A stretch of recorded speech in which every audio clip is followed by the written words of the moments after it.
Ready, you can start, Mataji.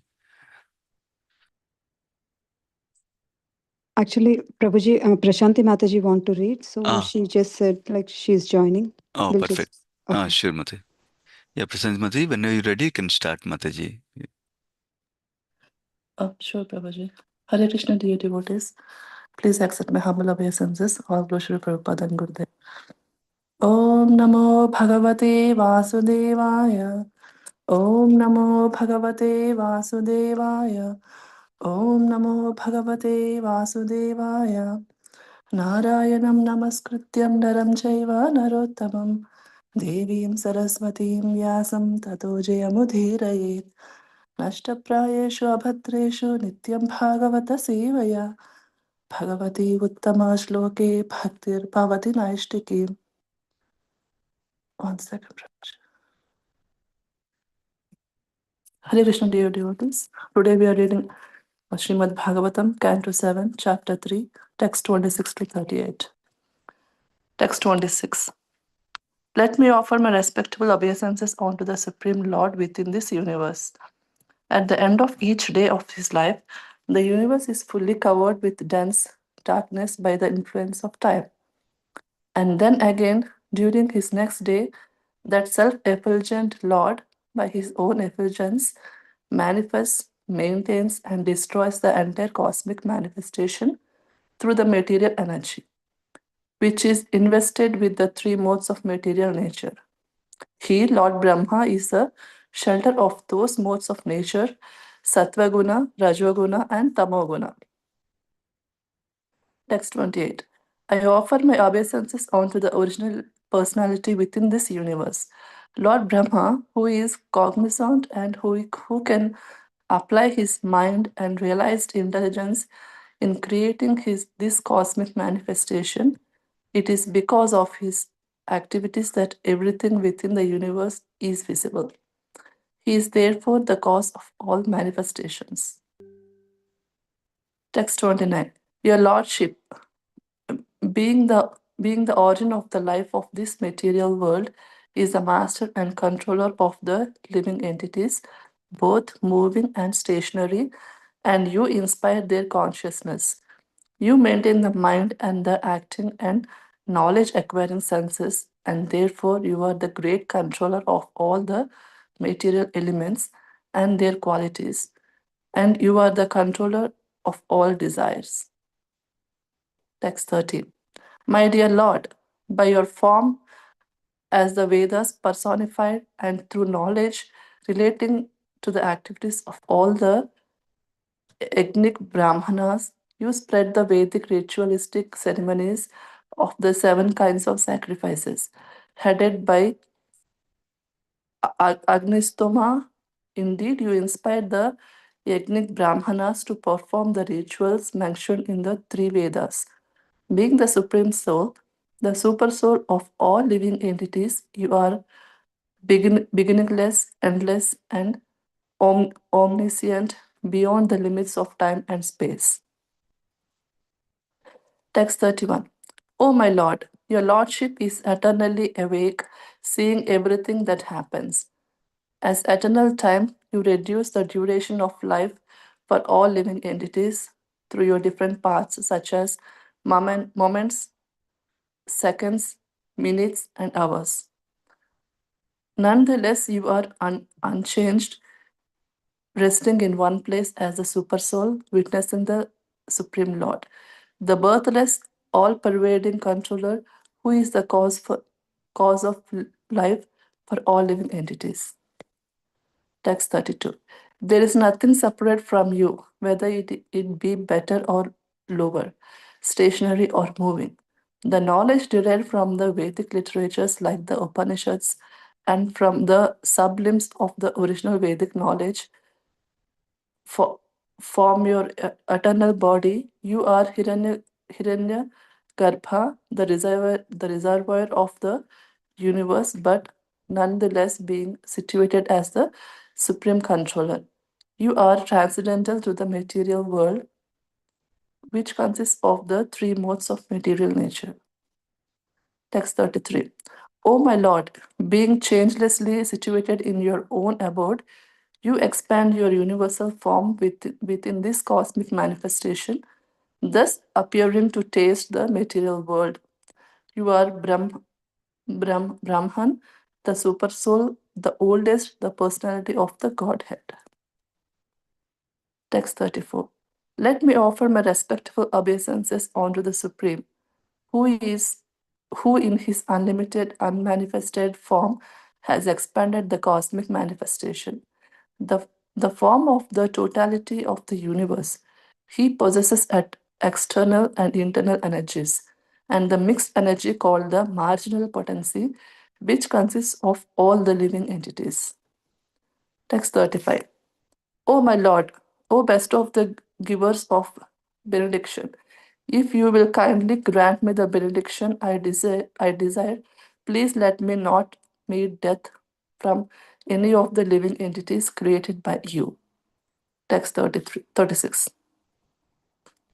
Grant me that I not die within any residence or outside any residence, during the daytime or at night, nor on the ground or in the sky. Grant me that my death not be bought by any being other than those created by you, nor by any weapon, nor by any human being or animal. Text 37 to 38. Grant me that I am not meet death from any entity, living or non living. Grant me further that I not be killed by any demigod or demon, or by any great snake from the lower planets. Since no one can kill you in this battlefield, you have no competitor. Therefore, grant me the benediction that I too may have no rival. Give me sole lordship over the living entity and presiding deities, and give me all the glories obtained by that position. Furthermore, give me all the mystic powers attained by long austerities and the practice of yoga, for these cannot be lost at any time. This ends the Srimad Bhagavatam, Canto 7, Chapter 3. Thank you so much, Prabhuji. Yeah, thank you so much, Prashanti Mataji. Hare Krishna. Yeah, Sundarachala Prabhu, when you're ready, you can start, Prabhuji. Thank you, Prabhuji, for allowing me to speak today. Krishna Katha. Hare Krishna, dear devotees. We're going to discuss Bhagavad Gita today, chapter titled Hiranyakashipu's Plan to Become Immortal, as a continuation of 26th verse from this chapter. Thank you so much, Prashanti Mataji, for reading today's translations. Somajnanatimirandhasya jnananjana chakshurunmilitam yena tasmai shri gurave namaha. नमो विष्णुपादाय कृष्णप्रेष्ठाय भूतले श्रीमते भक्तिवेदांत स्वामिनीति नामिने नमस्ते सारस्वते देवे गौरवाणि प्रचारिणे निर्विशेष शून्यवादि पाश्चात्यदेशतारिणे जय श्री कृष्ण चैतन्य प्रभु नित्यानंद श्री अद्वैत गदाधर श्रीवासादि गौरभक्तवृंद हरे कृष्ण कृष्ण कृष्ण हरे हरे हरे राम राम राम हरे हरे ओम नमो भगवते वासुदेवाय नारायणं नमस्कृत्य नरं चैव नरोत्तमं देवीं सरस्वतीं व्यासं ततो जयमुदीरयेत् नष्टप्रायेषु भद्रेषु नित्यं भागवता सेवया Bhagwati उत्तमश्लोके भक्तिर्भवति नैष्टिकी. So we'll do a quick recap of what we heard in this chapter. Hiranyakashipu wanted to be able to become a sole king of the whole universe, undisputed, want to be deathless, young forever, and he wants to be unconquerable by anyone. And these are the different ideas he had in mind. So he performed intense austerities by raising his arms up in the sky and standing on his toes. So when he performed, Devatas turned to Brahmaji and they submitted their problems. And due to these austerities, they said there is a fire and smoke that started emanating from Hiranyakashipu's body, and which is intolerable. It's actually tormenting the whole universe, all the three worlds. Please kindly help us and make him stop that austerities, which are very ugra, very severe.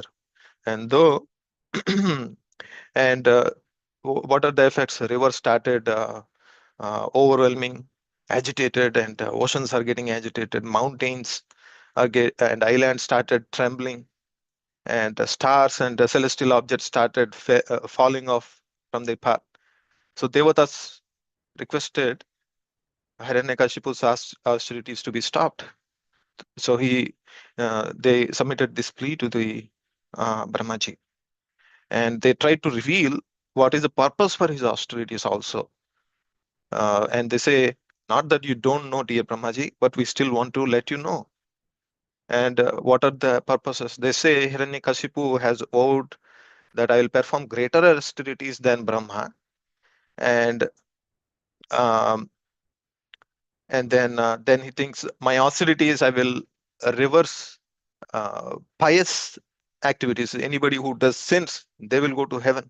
Anybody who does pious activities or bhakti, I'll push them to hell. So this is what Hiranyakashipu's plan is. And please do take some appropriate action, dear Brahmaji. Your position in the three world is best for all of us.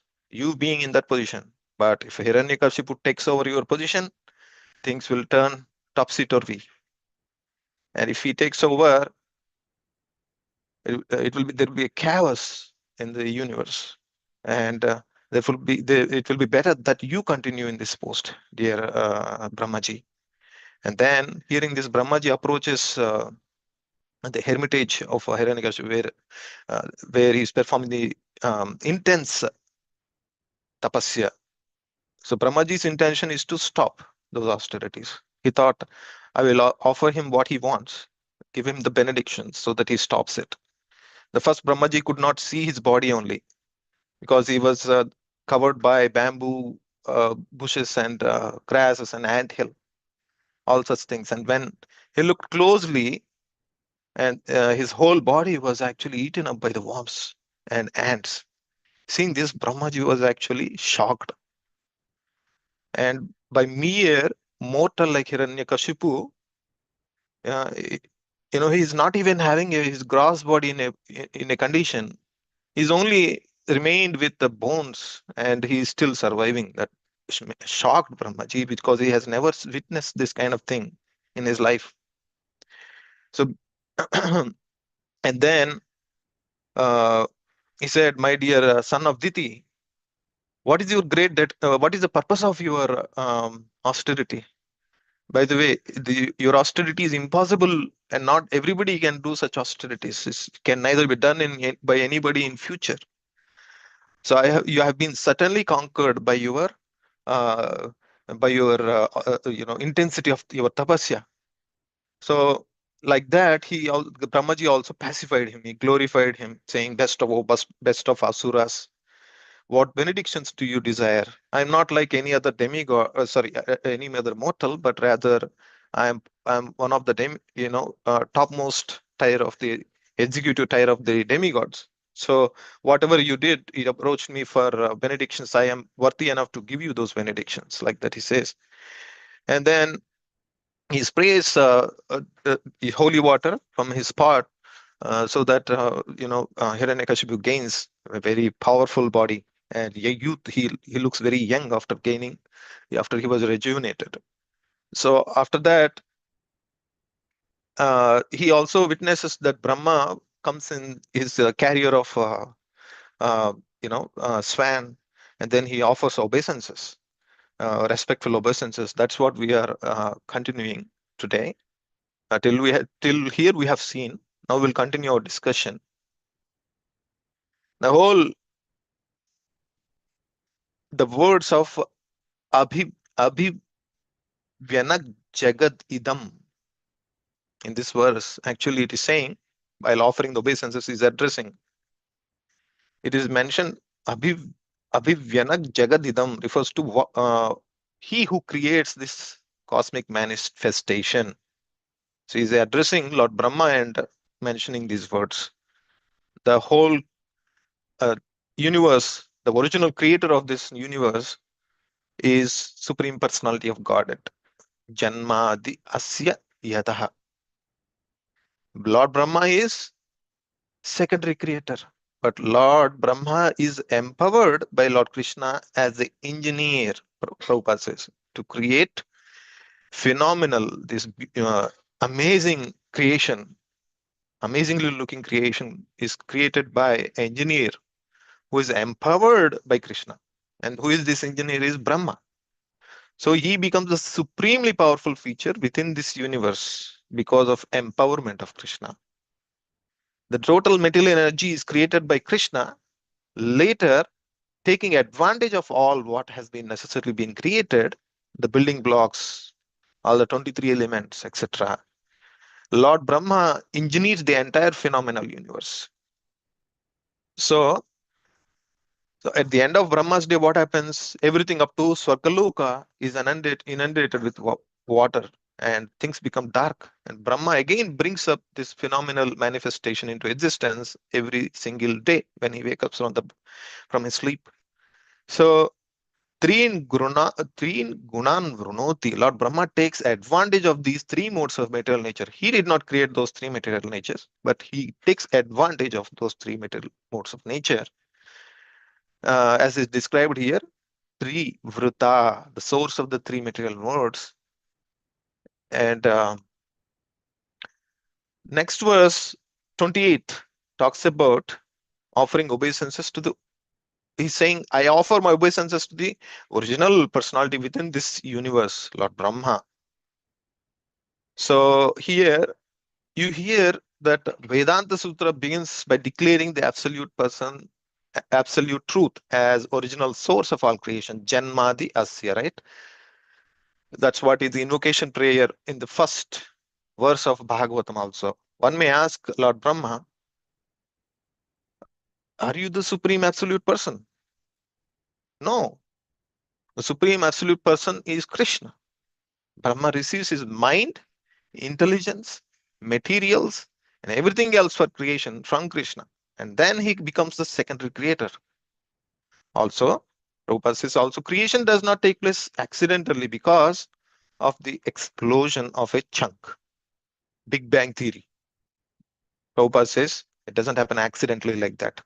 Such nonsensical theories are not accepted by Vedic students. It is first created by living being. Sorry, the first created living being is Brahma, who is endowed with the perfect knowledge and intelligence by the Lord. He receives help from the Supreme Personality of Godhead through his heart. Tene Brahma Hrudaya. So, Lord Brahma is described in this verse as the original cause of the cosmic manifestation. And this applies to the position in this material world, his prayer, not in everywhere. So in this prayer, it doesn't indicate that he is the creator of everything, including spiritual worlds. In fact, spiritual world is always existing, as with Krishna. The proof for this claim is that there is a word that indicates here Iyushe. He has obtained, Brahma has obtained Iyushe, his position. Out, and Krishna has it innate in him. He doesn't have to obtain that kind of a power of creation. It's innate in him. So Brahma obtained from Krishna. That's the point here. There are many such controllers, all of whom are created by the Supreme Lord Vishnu. So when Brahma was invited, Brahma himself, there was an incident described in Chaitanya Charitamrita. This is a beautiful pastime where Brahma of this particular universe was invited by Krishna to Dwaraka and thought he was the only Brahma. And therefore, when Krishna was, but the doorkeeper asked, who are you? What shall I tell Krishna? He said, Brahma. And he came back and said, no, which Brahma are you? Then Brahma got shocked actually. Why is he asking this question? I am the only Brahma in this universe. And and then he asked the same question after he was let in and when he was speaking to Krishna. And then Krishna replied, "Why did you, when he was asked why did you ask which Brahma?" Then Krishna replied, uh, in fact, while getting in, he said, "I am the father of four Kumaras in that pastime." Then Krishna recognized, okay, this is the Brahma from this universe. So that indicates probably 4 Kumaras, and created by Brahma is probably very unique in this universe from the past time. And then there are, uh, Krishna replied, there are millions of such other Brahmas. Like that he replies to to the inquiry to the Brahma. Are there more than one Brahma? And then he gets shocked. And then Krishna actually shows him all those Brahmas. As soon as Krishna calls them, they immediately come and visit him.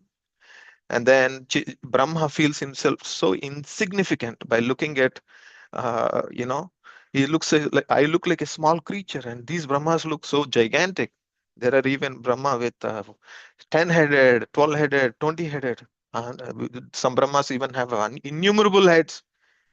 I am so insignificant. Thus, although there is Brahma, who is the engineer of this universe, Krishna is the original source of all of them. And then, next verse 29, it is clearly indicated that the original source of everything is life. Pranena Mukhena, Prabhupada says. Right? The Lordship, being the origin of the life of this material world, is a master and controller of living entities, both moving and stationary. Like that, he is glorifying Hiranyakashipu, is glorifying Lord Brahma's position. So here, the original source of everything is life, not matter. Pranena Mukhena. So Hiranyakashipu might say, you are chief origin, master of all living entities. But Brahma was instructed by the supreme life, Krishna. And Krishna is the supreme living entity. Nicho Nichanam Chetanas Chetananam. Eko Bahudam Yo Vidadhati Kama. He is the eternal, he is the chief among the eternals. And he is the supremely conscious among the conscious living entities. And he is been fulfilling the desires of all these unlimited living entities from time immemorial. That is the position of Krishna. And Brahma is also living entity, but the original source of Brahma is Krishna. Therefore, Krishna says in Bhagavad Gita, Matta Parataram Nanyat Kinchit Asti Dhanunjaya. Oh Arjuna, there is no truth superior to me. So Krishna is the source. So Brahma is a representative of Krishna, and therefore all the qualities and activities of Krishna are also present in Lord Brahma. Most of the qualities.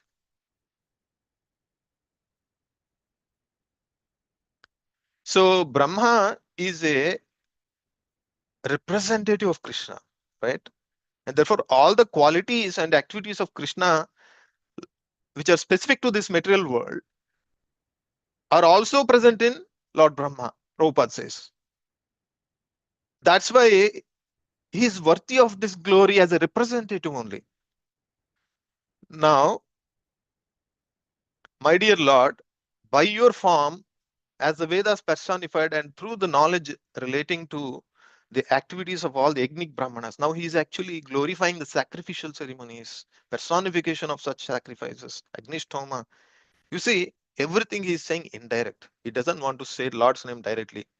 And now he is saying, you are beyond the limits of time and space. Now, the Vedic ritualistic ceremonies, the knowledge thereof, and the person who agrees to perform such as sacrifices are inspired by Supreme Soul. Why? Because in Bhagavad Gita says, Krishna says, I am the one who originally sent the living entities to this universe and the demigods to this universe, and also the sacrifices to this universe, so that um, these living entities, humans, perform the sacrificial ceremonies in order to, and then demigods facilitate, provide them necessary needs, and so that they also gain the benefit of performing the result of the sacrificial ceremonies. But the center of this enjoyer of all these sacrificial ceremonies being Krishna. Krishna says that uh, they benefit each other by participating in such acts of ceremonies. They're very essential. We perform a sacrificial ceremony of chanting the Hare Krishna mantra, and we offer that in the yajna of our heart, and in the yajna kunda of our heart, and that is going to benefit yourself, and it is going to also benefit everyone around us, and it is going to also benefit the devatas and demigods and all the living entities in this universe indirectly. So a person has to perform the sacrifices in order to get, in order to perfect his life. That is the purpose of human life. But all this is done by the inspiration given by Super Soul. That's what Prabhupada says. As confirmed in Bhagavad Gita, Mattar Smrutir Jnanam Apohanam Cha. Lord come remembrance, knowledge, and forgetfulness of a living entity. He is going to dictate that. And Super Soul is situated in everyone's heart. Sarvasya Chaham Hrudi Sannivishta. And when one is advanced in Vedic knowledge, the Super Soul gives him directions. Acting as a Super Soul, Lord gives inspiration to a suitable person to perform Vedic ritualistic ceremonies. So here the 4 classes of priests are mentioned, right? They are known as Ritviks, Prabhupada says. And they are mentioned as, these are the 4 types of Ritviks that who perform sacrificial ceremonies. Hota, Advaryu, and Brahma, and Udgata. Hota is a priest who actually performs, is very expert in Rigveda mantras, and he performs ceremonies, special ceremonies, right? And Udgata is a priest specifically responsible for chanting melodious Samaveda verses. Advaryu studied Yajurveda, so he is actually overseer. Sorry, he's not. He is an expert in Yajurveda, and he actually builds the altars for the sacrificial ceremonies, etc. Brahma priest refers to the chief supervising priest. So here in verse 31, in this verse, the word Kutastha is very important. Although the Supreme Personality of Godhead is situated everywhere, he is central, unchanging point. Right? Since the Lord is all pervading, he is also situated in eternal time. He is saying, you are at that eternal time. Hiranyakashipu is glorifying Brahma. But since Lord is all pervading, he is also situated in eternal time. That is the reason it is a glorified soul. The living entities are described as parts and parcels of Lord because he is the life and soul of all living entities. So they they are one. These living entities, parts and parcels, are one in quality with the Lord, yet they are different from him. And there are varieties of subjects, objects, and activities, but Lord is one, Prabhupada says. In the next verse, purport, Ejacha kinchit vetiriktamasti. There is nothing separate from you. Means the Brahmanas, the universe, the Brahmandas, the universes exist during the duration of breathing of Supreme Lord. Yashaikanishvashita kala mathabalambhya. Thus they also are within the womb of Supreme Personality of Godhead, Mahavishnu. And here the word Param, glorification, Param means the supreme cause and Aparam means the effect. The supreme cause is the Supreme Personality of Godhead and the effect is the material nature. Both moving and non-moving creations are controlled by the Vedic injunctions. And therefore, moving and non-moving are expansions of external energy of Supreme Personality of Godhead, who is the center as the super soul, supreme controller, Prabhupada says. So 33rd verse, Avyakta Atma Purusha Purana. That line, it is said that the absolute truth appears in 3 features, namely, what is that? Avyakta, that is Brahman, Atma, that is Paramatma, and Purusha, which is the supreme personality of Godhead, Bhagavan feature.